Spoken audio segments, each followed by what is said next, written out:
gaišėt. Stojam! Hebra, aš šitos parduotuvės savininkas. Jo, mes naktiniai pirkėjai. Rankas ant stalo. Aptikrim. Aš rimtai savininkas. Rimtai nemeluoju. Galima? Žiūrėjom. Štai jūsų vagis. Raima, ką tu naktį veikiai parduotuvėje? Tu man geriau pasakyk, iš kur ta durna signalizacija. Na jau 2 mėnesius tenai įrengta. Reikia dažniau į darbą vaikščioti. Anksčiau man nereikėjo, man tik dabar pinigai baigės. Kodėl kasa tuščia? Todėl, kad vakar buvo atlyginimų diena. Tai kur mano atlyginimas? Raima, atlyginimus gauna tik parduotuvės darbuotojai, tai Stanislovas ir aš. O tu kaip savininkas gauni pelno dalį, kaip ir aš. Pala, tai tu gauni ir pelno dalį, ir atlyginimą? Tai taip, nes aš parduotuvės direktorius. Ir kiek tu gauni? 1500.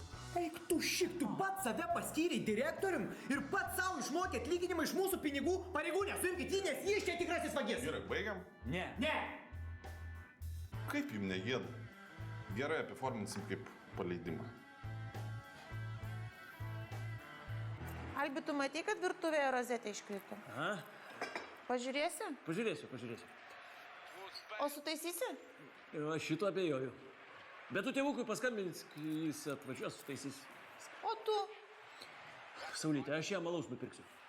Man jau gėda tėveliui skambinti, nes susidaro įspūdis, kad tu savo rankomis čia nieko padaryti nemoki. O voverytė, savo rankom dirba tie, kurie savo smegenų neturi. Tai kad tu savo darbę dirbi tik tai savo liežuviu. Stirnytė, mano darbas labai sunkus, nes labai sudėtinga klientui išaiškinti, kad kuo daugiau pinigų jis investuos, tuo jam linksmiau bus. Kas čia dabar? Nu ką, kaimynai turbūt sugalvojo kažką papjauti. 10 vakaro. Nu gerai, kad ne 3 ryto. Albi, man atrodo, čia yra puikiai proga tau parodyti savo profesinius įgūdžius. Saulytė, nu aš noriu pažiūrėti. Tai ką tu dabar siūlai savo neščiai žmonai eiti ir aiškinti su tais chuliganais? Ne chuliganai, čia normalūs kaimynai. Albi! Gerai, eim.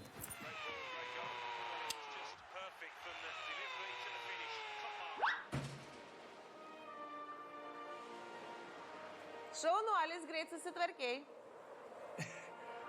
Tai, kad lengva buvo. Kaimynas normalus, sukalbamas, iškart suprato. Ir va taip mano profesiniai įgūdžiai padeda spręsti problemas.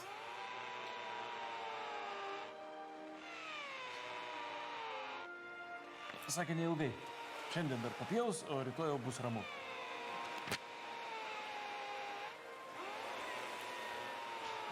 Galbūt. Kas tave? Tu man pasakyk, kas tave paskyrė direktorių? Kas? Steigėjai. Kas už Edvino Beliausko kandidatūrą? Aš. Na, iš viso, koks tu direktorius?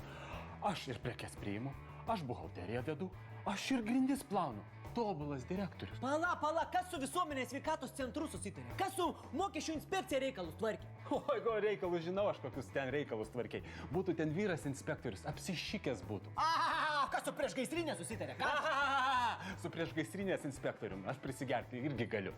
O tugi net sifoną nuo maišytuvo neatskiri. Koks tu direktorius, eik tu pasižiūrėk. Aš tau parodysiu direktorių, aš tau parodysiu tokį direktorių, kad tu man tos 1500 ant lėkštutės atneši. Parodyk. Parodysi kitą kartą, kai išeisi iš kabako be cento, ne? Direktorius.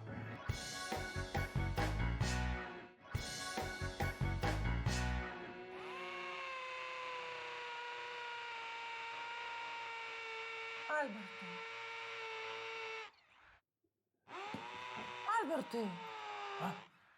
Tugi žadėjai, kad šį vakarą bus tylu. Tai čia nežadėjau, čia jisai žadėjo.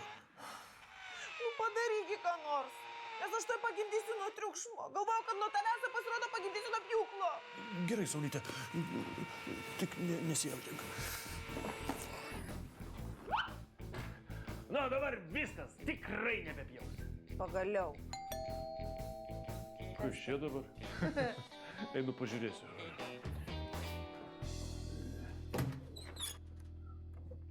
Tai ką aš tau vakar neaiškiai pasakiau?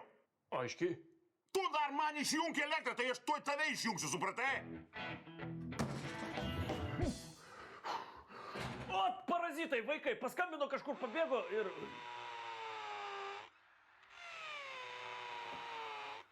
Matyt, pabėgo pjauti. Saulytė nori ausinės nupirksiu. Ir grotuvą.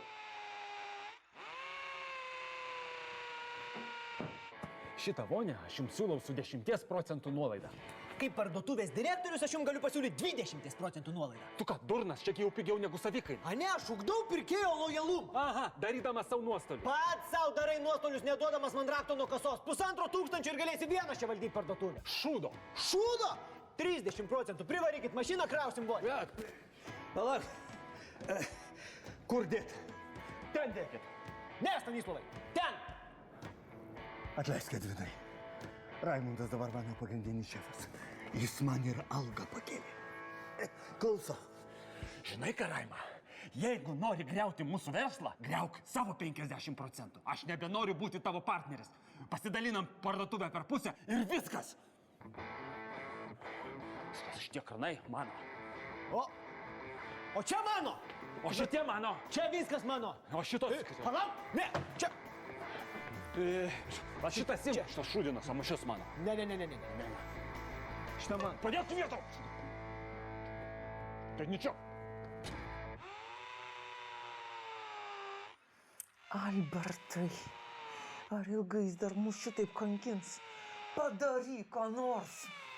Stirnytė, ašgi bandžiau, nesupranta žmonių kalbos. Neandertalietis, kurį kažkas išmokė pjauti elektrinių pjūklų. Tai jeigu jis nesupranta tavo žmogiškos kalbos, tai pakalbėk su juo vyriškai. Teisingai. Rytoj pat paimsiu, nueisiu ir pranešiu policijai. Tai. Labadiena. Ar tikrai laba? Jau nebe. Skūst kaimyną atėjai. Jūs neturite teisės po 10 kelti triukšmo. Bet užtat turiu teisę suimti tave už chuliganizmą. Už kokį chuliganizmą? Na, kad ir tokį. Įsiveržė į nuovadą, grasinai pareigūnų, sukėlė skandalą, įžeidė pareigūnų orumą, laužė valstybės turtą. Gerai, gal aš jau eisiu. Kliukinai! Kodėl praleidai meninį saviveiklos repeticiją? Kokia repeticija? Tamsta viršininkai, koks iš manęs aktorius? Aktorius, ne aktorius, tu ką, pamiršai, kad pas mus grei? Konkursas! Policininko balsas 2018. Man vadovybė sakė organizuoti šitą koncertą. Ir aš jį organizuosiu. Nors aš ir ne režisierius. Aš režisierius. Ta prasme, aš nelabai žinomas, bet jau daug metų dirbu šitoj srity ir galėčiau padėti organizuoti renginį aukštam meniniam lygiai. O ko mes su jumis atsiskaitysime, ponė režisierių? Protokolais? Mes gini operos ir baletos teatrais. Iš valstybė negaunam pinigų, meniniai saviveiklai. Nereikia jokių pinigų. Aš savo kaimynui nemokamai padarysiu. O kliukinai, mokykis iš žmogaus, sąmoningumą. Einam, aš jums viską parodysiu. Ačiū. Gal jūs prašom. Jūs viršininkė prašom. Aš jau. Iki malonaus.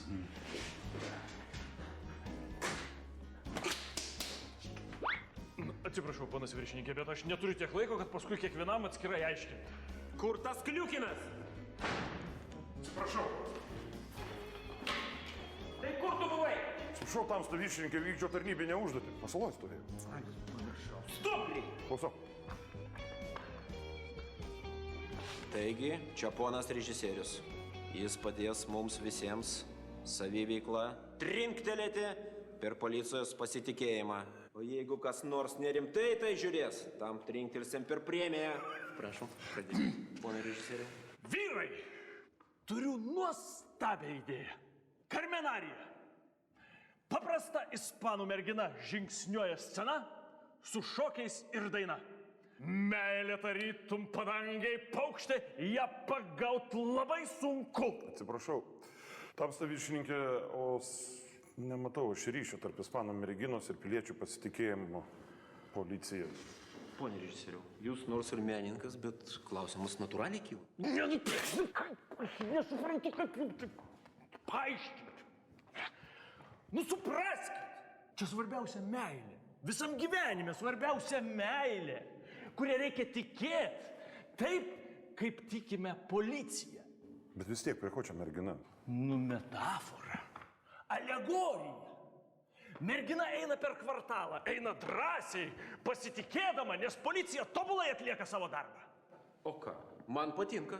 Tik kad pas mus nuovadai bobų, moterų nėra. Nieko tokio. Pasitelsim teatro ištakas. Japonija, Kabuki teatras, ten irgi bobų, moterų neprileisdavo prie teatro nei iš tolo. Parinkdavo tiesiog kresną tokį vyruką ir jis tobulai atlikdavo moters vaidmenį. Aš kaip tik, žiūriu, negaliu atsižiūrėti. Tobulas kandidatas. Tamsta viršininkė, aš tikrai nesutinku, nes iš manęs visas rajonas paskui juoksis. Nesiginči, Kliukinai. Būsi Karmena. Būsi Karmen, Kliukinai. Klausau. Šitą kriauklę mano. Mano dušas. Tada šitą mano irgi. Ir kluzikai mano. Nu, tik te visi. Mano. Na, šitas mano. Gerai. Liko dušas ir vonia. Mano dušas tavo vonia. Kodėl man vonia? Nes tu, Boba, mėgsti mirkt putose. Labukas, ponai viršininkai. Už Stanislovą duodu 2 unitazus. Ir dušą. Mūsų mieste ramybė tvyro, ją užtikrina policija.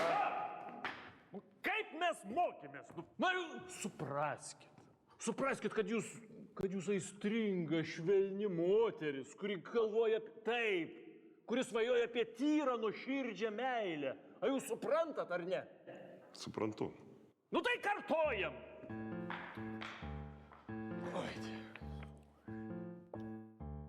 Mūsų mieste ramybė tvyro, ją užtikrina policija.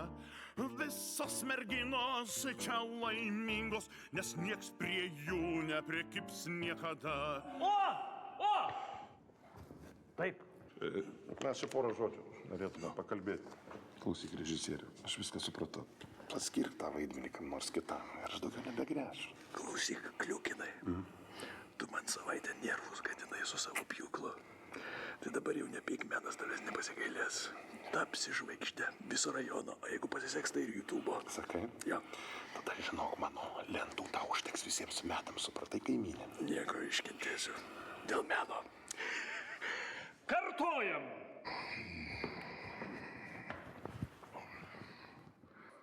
Atsiprašau. Taip, tėtuk, nepyk, negaliu kalbėti, dirbu. Aš irgi dirbu.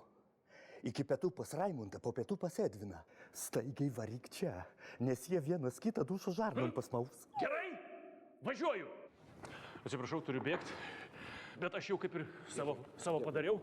Reikia, kad Karmen pasistengtų, tai sėkmės konkurse ir ypač mūsų Karmen.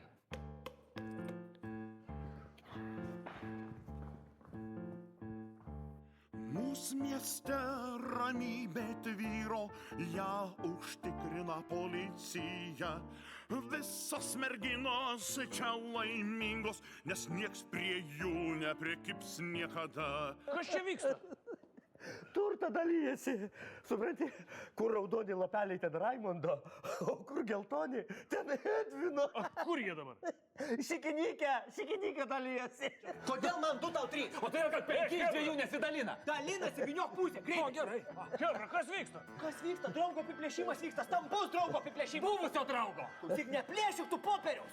Iš vis koks tu man draugas, buvęs draugas. O teisingai, buvęs draugas. Koks tu draugas, jeigu už 3 centus pasiruošęs gerklę perkąsti? Ar jūs vaiksite, ne? Čia! Dabar aš kalbu. Bet ne čia. Kur? Kur? Maršaikit! Aš kur? Stanislavai, jūs čia pabūkit. Aš tuoj.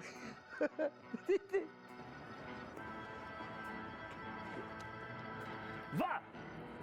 Šitas soliukas. Atsimenat? Kai būdami dar Vatakėlą, atbėgdavom čia parūkyt. Nu, paskui mama sugavo. Jo, privertė futbolą lankyti. Atsimenat, va? Medis. Po šito medžiu, Edva, tu pirmą kartą su egle bučiavaisi. Ai, aš tada ten ant šūkerio stovėjau. O tada mokykloje.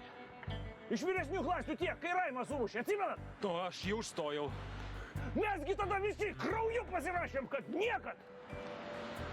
Atsimenat? Nu prisimenam, nu kas? O tas, kad nevelnė jūs neatsimenat, jeigu dabar, dėl atsiprašant šik papiriu, vienas kitam akis drasko. Nu gerai, aiškus. Pamokslas. Bet kas bus tada direktorius? Tai aišku aš. Kodėl va tu? Špyga tau O direktorius. kodėl tu? Kodėl tu? Todėl, kad tu nieko nesupranti. Ša, direktoriui! Nu, jūs suprantat, ką aš sakau? Senukai, cigaretę pavaišinkit. Nerūkom ir jums mažvaikiai nesiūlom. Tai tada babkiam pasidalinkit, kol nepakenkiam jūsų sveikatai. Gal tikrai pasidalinam? Ei, hebra, parodom šitiems snargliam, kad mes vienas kumštis, a? Taip, taip, užeikit. Ponas viršininkas, neteisė! Kokie žmonės atvyko į Holivudą, pats gerbiamas režisierius. Hebra, mes čia dabar mažiausiai naktį praleisim. Kodėl? Ilga intim istorija. Kodėl jūs, režisieriau, neatvykote į savo režisuotą koncertą? Beje, mano pasirodymas sulaukė ovacijų.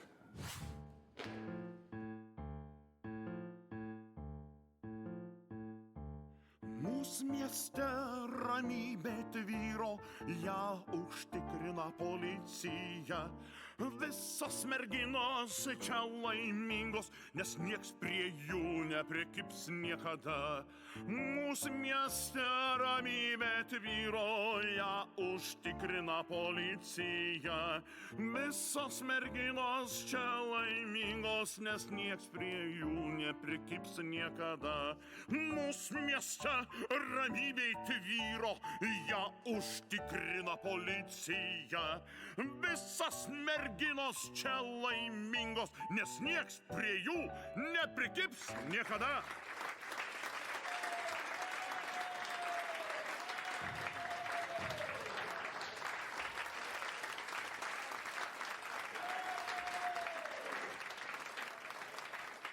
Maža to. Man įteikė pagrindinį prizą.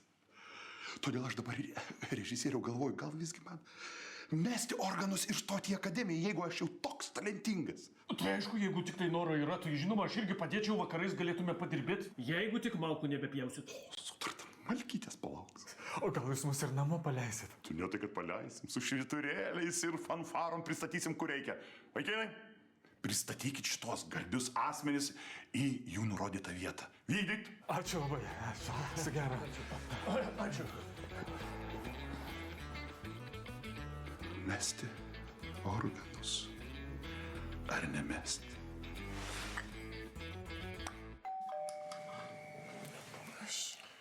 Kad nežinau. Reikia žiūrėti.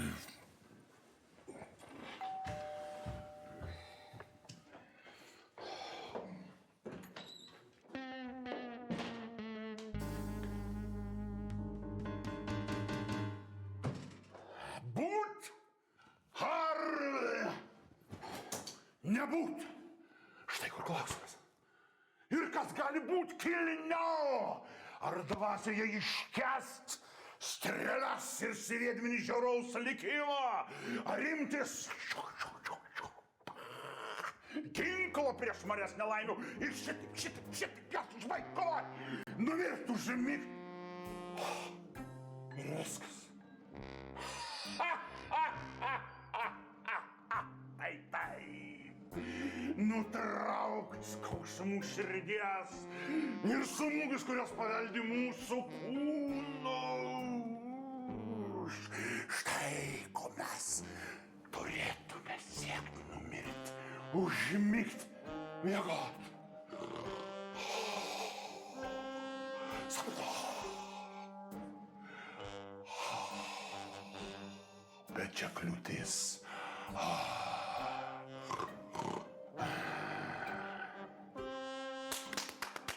Bravo! Vadės! Tai tu šitaip išsprendė problemą. Geriau Šekspyras negu Pjūklas. Nu, bravo, labai, labai gražu. Neskaičiuokim